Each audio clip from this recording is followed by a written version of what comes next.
look upset. I'm okay. Anything about the game? It seemed like you guys got off slow, got a run going, and started the second half slow. Got a little spurt going, and then kind of struggled to close it out a little bit, at least in terms of keeping them from scoring. Yeah, that's one thing we've been stressing, like in and out of our timeouts. We've been coming out kind of sluggish in the first 4 minutes of the game and the first 4 minutes of the second half. But we always stay together. We got to come out more aggressive and not so lazy. I think we're playing the score. We have to keep attacking. So that's one thing we've been stressing, coming out slow. So we got to keep attacking, coming out of the timeouts and finish the game off. You guys had a lot of shots right at the rim to start the second half. Miss. How deflating is that? And then obviously that triggered their. It's very frustrating knowing that you get into the rim and you may get bumped, you may not, but we're going to continue to attack and keep playing through it. I don't know if the refs was the one calling it, but we're going to keep attacking and keep finishing strong. Right at the 8-minute timeout, they were back in it again, cut it back down. You hit a three-pointer coming right out of that timeout. Was that a call play or did that just? No, it wasn't a call. We wanted to get the ball into Darren Goodson's hand and let him make a decision, and he drove, and they double teamed him, and he kicked it, and I was wide open, and I knocked the shot down. So it wasn't a certain exact play. We just played with what the defense gave us. What was your guys' mindset down the stretch? I mean, it seemed like you guys really were able to get the big buckets when you needed to. Like I said before, we always in the timeout. We always together. We always stay together, no matter what the score is. If we're up by 10, down by 10, we always try to tell ourselves just keep playing hard, keep fighting, and everything's going to work out for us. So we just keep saying positive things and go out on the court and execute. Big plus tonight, the last couple of nights actually, has been KK off the bench. What's that do for you guys? It helps us out a lot. This team is not a one-man or two-man team. Anybody can be the leading scorer or on any night. So KK coming off the bench, I think he hit maybe 3 or 4 threes. That was big for us, and everybody on our team is capable of that. So it's not nothing new. He just got to keep playing and keep coming off the bench with that hunger and attacking. Coach always tells him to shoot when he's open, so that was good. Yeah, very, very competitive game. I thought it was a really tough game for us. Happy that we were able to get away with a win. Wish we would have closed out the game a little bit better. And also wish we would have started the second half a little bit better. But I want to make sure I give them credit because they came out at halftime and played really, really well early on. They didn't turn the ball over in the second half, and I think that allowed them to stay in the game. And then we made most of the free throws we needed to down the stretch.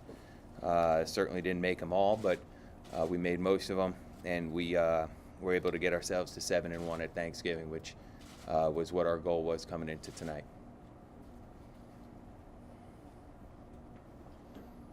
How hard or easy is it to coach when you don't know where it's coming from? KK, Jackson, Eddie. You know what? That part's really easy, to be honest with you. That's not hard for me at all, and I'm sure that there'll be some times that I make mistakes in terms of who I play, but I don't think the kids care one bit. I really don't. So because of that, if KK's playing well, I'm going to try to keep him in, and he was going again tonight. He's played really well 2 straight games tonight. Chris Ortiz came in, and I thought he was phenomenal in helping us win. And for whatever reason, Kalik, who I thought has been playing really well, to me he was a step slow and looked like a freshman tonight, so I didn't play him much. But Kalik will have his chance on Sunday, and I expect him to respond and play better, just like Chris Ortiz did. Last game, I played Chris Ortiz 2 minutes in the first half. I didn't play him in the second half.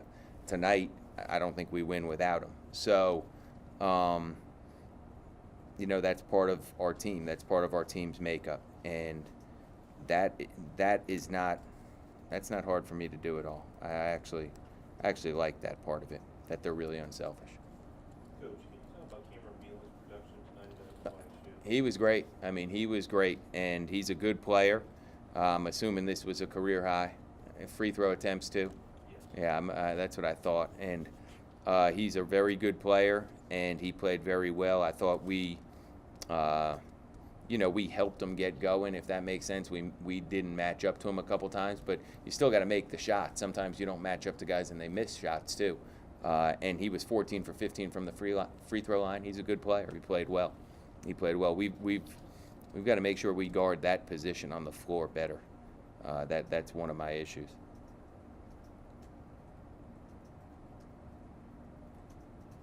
Who's on him mostly?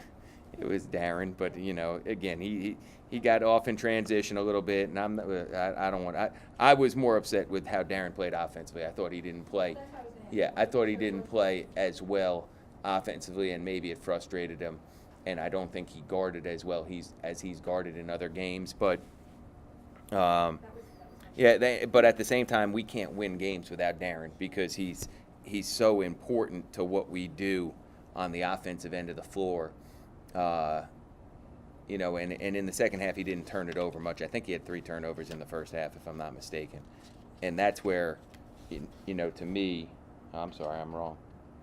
Yeah, no, I'm right. Okay, he did. That's what I thought. He had 3 turnovers at halftime. He didn't turn the ball over in the second half, which I think helped us. But I just need him to play through frustration. He's getting pissed at me because I yell at him for everything. I literally do. And last year he didn't care. And for whatever reason, now it's affecting him a little bit. So me and him will talk on Friday, and we'll get that straightened out because we can't win a game without him playing well. There's no question about it. He's so important to what we do. And he's just got to let it roll off his back when I yell at him. But if you're listening, Darren, you got to defend a little better too, okay?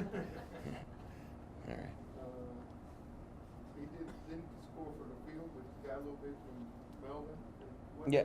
You know what? I think maybe when he got fouled, his shoulder sort of, I don't want to say it popped out, but it got hit. He's had a couple things in practice where his right shoulder, when he gets hit hard on it, it bothers him, and I think it bothered him there, and he's fine. He's fine, I think.